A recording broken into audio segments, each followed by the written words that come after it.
Hello, good evening. Welcome to INN's headlines and beyond for March 21st, 2012. Tonight we will begin where we left off yesterday, talking about the U.S. and the primaries, talking specifically about why we should now label the United States, the USA, as the USSA. That's the United Socialist States of America. And this has a lot to do with now that the media has, for a while now, become so biased that it's no longer raising issues, the appropriate issues, in terms of uh, moving us away from the socialist path that we're on towards towards the ideals of American democracy. Right now, most mainstream media sits outside of the ideals, the American ideals of individual democracy, individual freedom, and outside the Constitution. Any media outlet, any news broadcaster that has the Copyright Act on it, the DCA, they are now sitting outside of the First Amendment. And this is sort of a first step, and not really a first step, but this allows politicians, when they see the press start to move outside of these constitutional bounds, it allows the politicians and the people who want to change policy in Washington and want a more Orwellian society in terms of building a monopoly or building, control over things. Uh, this allows these groups, and like I say, the politicians and these other interested parties, when the media steps outside of these bounds, it says, okay, we can push the boundary further, and no one's going to really make a fuss about it because they control the media. So a large chunk of what you're seeing in the news, a large chunk of what you're seeing in the mainstream media, is either public relations, PR, or sheer propaganda.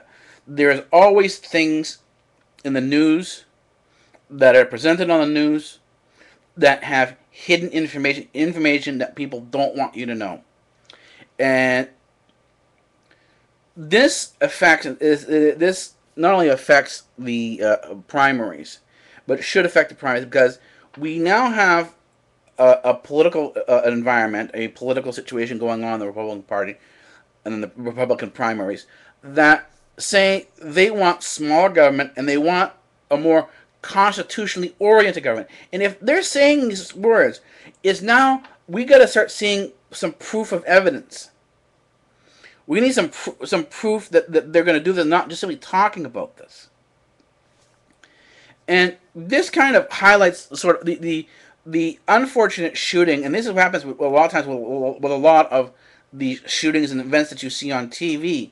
A lot of the reporting of events of violence has more to do with politics than it does have to do with the tragedy of what's actually going on. The case in point would be one, the shootings in France and Toulouse, and more specifically for the American issue, the shooting in Florida. Now, they're trying to make this the Democrat-Republican racial divide issue, and this is what's going on in CNN. This is what's going on the Fox News. The sides are starting to form around these racial divide lines, as if there are only two racial divide lines, black and white, and this is not the case. If you look at the case, this person is clearly not the average white person, and from his statements, and I mean, CNN's Anderson Cooper, he does this a lot. He goes to these ridiculous lengths to start insinuating something that really isn't there. I mean, there was a while ago, years ago, this is when records were out, the LPs were out. They still are for most people who know DJing, that records are still very popular. And there was this whole to-do, particularly surrounding the Christian right community, about satanic messages being planted inside of rock and roll records, and that if you played these tapes and so on and so forth backwards, you can hear the satanic messages. And so there was a whole bunch of people, playing stuff backwards and say, "Oh, did you hear this? Did you hear this? Did you hear this? You hear all this? You hear that word there? They're talking about Satan," and they had these whole things set up to really, to define this stuff. Well, Anderson Cooper today did the exact same thing. He took an audio clip from the 911 tape and trying to coax out of it that there was this somehow racial statement, a racial slur said in this person who shot the black the teenager, that somehow this guy was racist. The problem is that if this guy was racist, and because there's a long enough clip on there, and they're talking about maybe just one or two words, not even that, and it was like it took up less than a second, and so they had to play it in a loop in order to try to get the word out of it properly. And they were fiddling with the sound knobs, and they were, really didn't make much of a difference because it didn't matter whether you left the noise in or tried to take the noise out.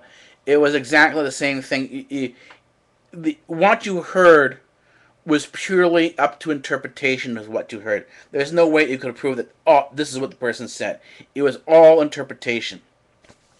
But yet, it was gotten to the point where he's trying to push this idea that this whole thing was a racially motivated thing, that the police chiefs of that area should be sacked, and that the federal government needs to step in and take everything over and, block out the states' rights because the states don't know what they're doing because they're Republican, and CNN is heavily left-leaning, just the way Fox is right-leaning. CNN is left-leaning and tends to be more on the Democrat side, while Fox seems to be more on the Republican side of things. And beyond this, you now start getting this whole bit now where they're now going after the gun law in Florida. So now you have the gun people coming out on both sides. You have the left who say that that we need a socialist police state and that the police will take care of us, and that as long as we trust in the police and the government, who are all-knowing and wonderful and wise, that as long as we leave our and trust our freedom and well-being to them, that we'll be okay, that nothing will go wrong. And that's their argument. So the average citizen shouldn't be armed. But we know this isn't reality. I mean, anyone who walks into a heavily Democrat area like Ohio or Detroit or upstate New York, which is Buffalo or Rochester, go into some of these neighborhoods that are heavily Democrat. The typically Democrat neighborhoods, unarmed. Walk around and see how well the government protects you, in these neighborhoods. There are certain neighborhoods that the police don't even go into. There are certain neighborhoods, and this is one of the black jokes up there, is that if you're in certain neighborhoods, that if you call an ambulance will never show up. If you call the police will never show up because they're afraid to enter the neighborhoods.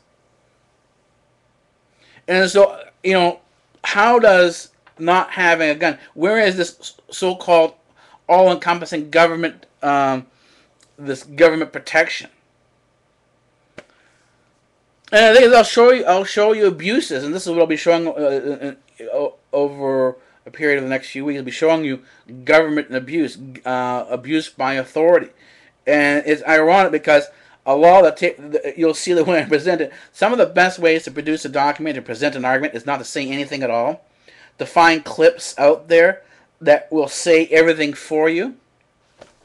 And in terms of what's going on with the TSA and the TSA terrorism, and the overstepping of police boundary and police authority, I have enough clips now to put together a pretty good documentary for the end of the week, and you'll see that. But in terms of how this plays out in the primaries and economics, is that this whole election seems to be, and this is what everyone's saying, is that it's about the economy, so people worry about their jobs. But people don't understand that a lot of economic factors, well, not a lot, but Depending on who's in government, economic policy can be either hindered by the government or enhanced by the government. And here's how those work. The more regulation, the more blockage, the more involved the government becomes in the economy, the more the economy is hindered, because you have to go to the government, and through these government, and anyone who has been to the Department of Motor Vehicles, and go to any government office for any service that you need, whether it's your welfare check or anything like that, and look at the efficiency in the office. Then ask yourself, seeing what you're seeing in any local government office, that all businesses now have to conform to this type of bureaucracy, what impact is this going to have on your food prices? And this, I'm talking about the carbon taxes. I'm talking about the local regulations in terms of what you can and can't eat in terms of these trans fats. Right? You need to calculate every time a regulation is put in.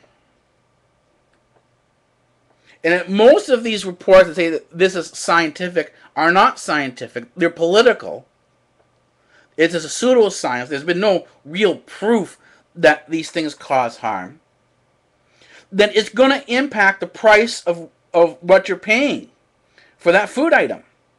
And food across the board. If you push up electrical prices, all the stores that carry food will have to put their food prices up to adjust to pay for the cost of the electricity. So you, as a consumer, will pay the price of whatever cost increase there is.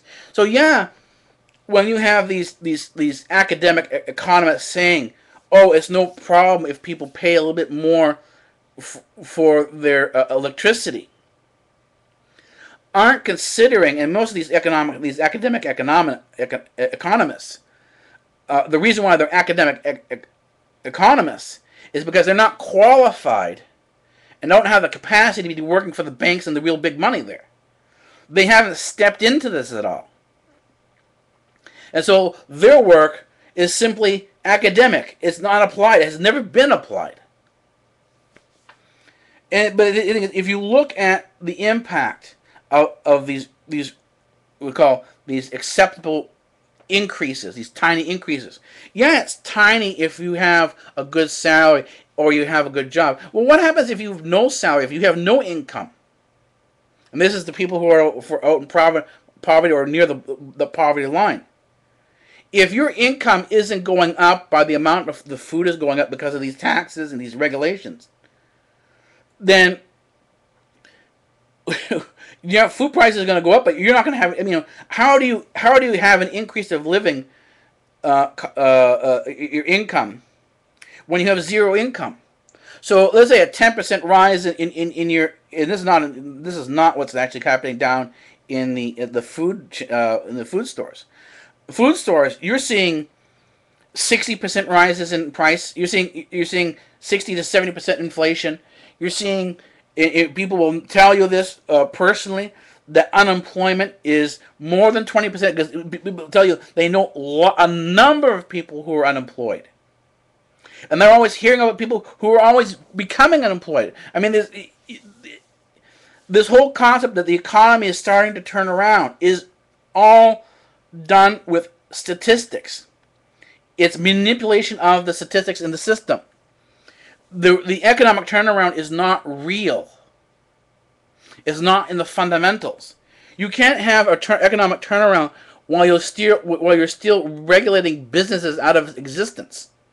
If your regulations, your taxes, are pushing and shutting down manufacturing jobs and manufacturing facilities, then your economy isn't picking up. And this is what's going on.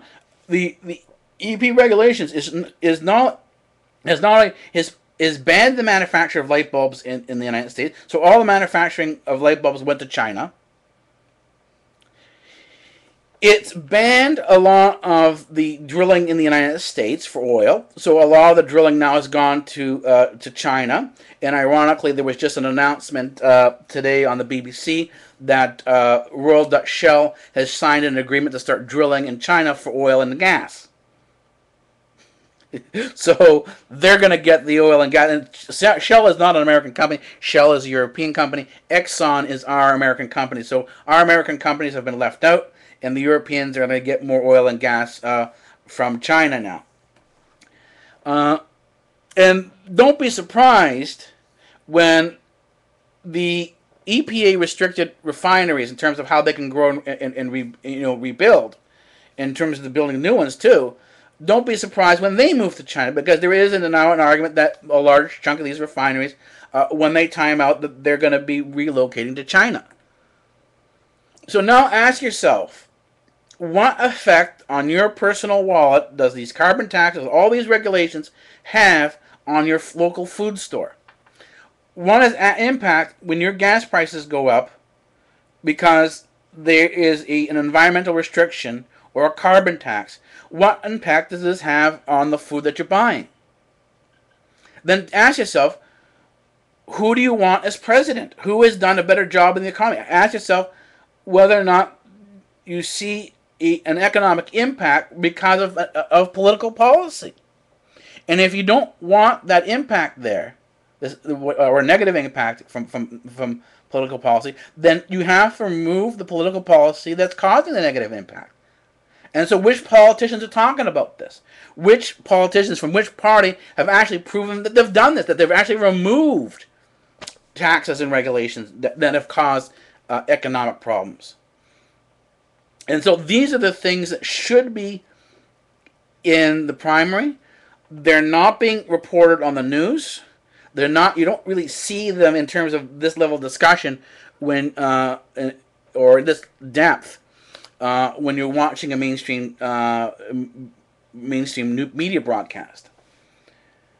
So, and the thing is, the irony is that we're bringing up the DCA again, and I'm talking more about Facebook, because Facebook is again in the news.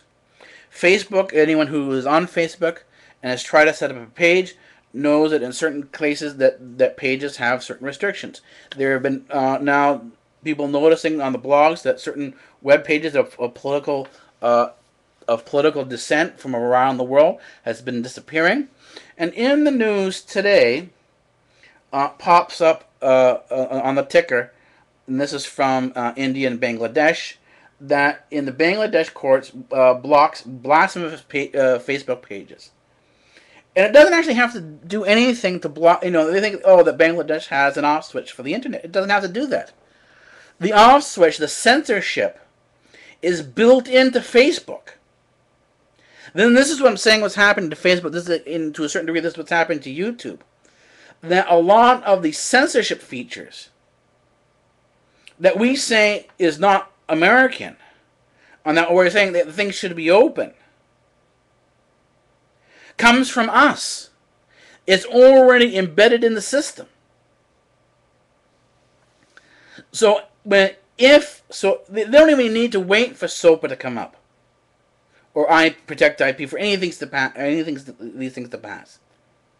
because it's already in the system. In the system, because it's private, can do whatever it wants to do. It can say, okay, we're gonna start locking off these pages, and it doesn't have to be in any way, shape, or form legislated, because it's a private company. The only way to stop private companies from behaving poorly is to hurt its customer base, to hurt its financial base. And you do this with your wallet. But in this case here, if we want Facebook to stop doing what it's doing, it's filing an IPO. It's trying to get itself its shares sold on the stock market.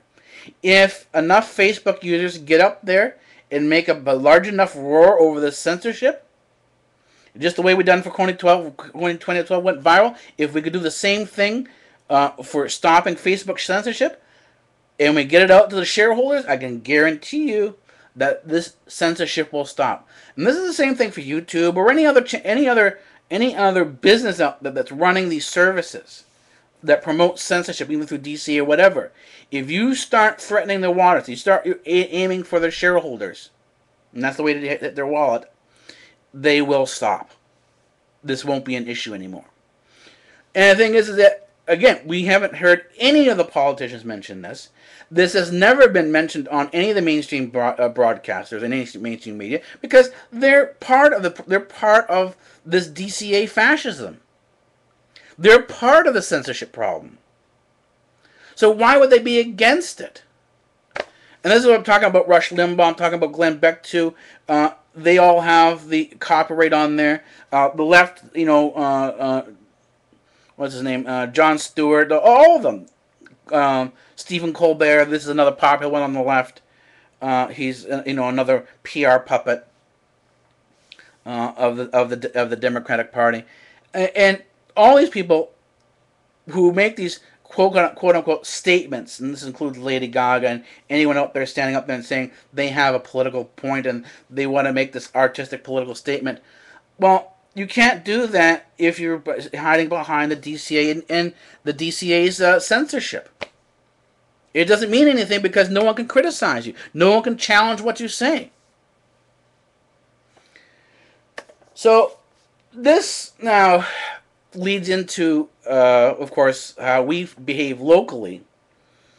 Also reflects on how we're going to behave in terms of our foreign policy. So we've covered now domestic policy. We're going to have to take a look at foreign policy. Foreign policy is equally important because it's how we behave in the rest of the world, and it determines what happens in the rest of the world.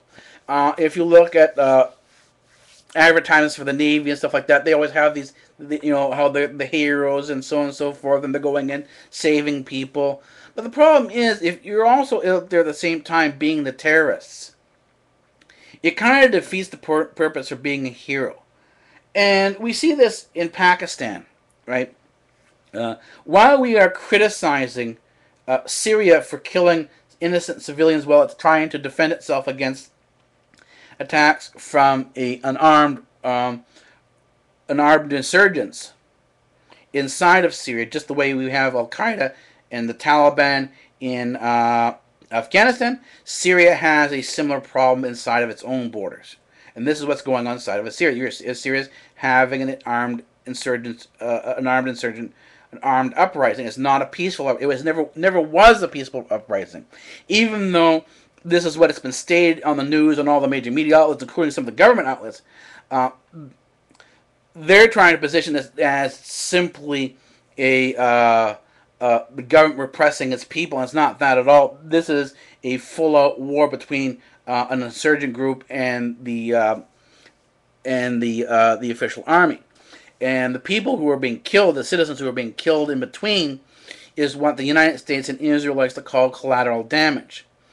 So if you go back and you hear their statements on how horrible this is, and you're listening to the statements on how horrible what's going on in Syria, you need to consider this. This is what's not in the news. Again, I'm telling you, there's a lot that's not being said in the news, and what's being not seen as said in the news is what's going on in Pakistan and the lawlessness that is occurring in Pakistan. First of all, I got from one of my Israeli sources that a large chunk of what we're seeing in the Arab uprising began in Pakistan with the overthrow of Musharraf and the assassination of Benazir Bhutto. And this whole thing was pushed and initiated not by indigenous people inside of there, but was pushed by Mossad and the CIA working together through Mossad in this whole concept that they had developed, and this is now in the UN and everyone else has sort of swallowed this thing, of bringing an Israeli-style democracy.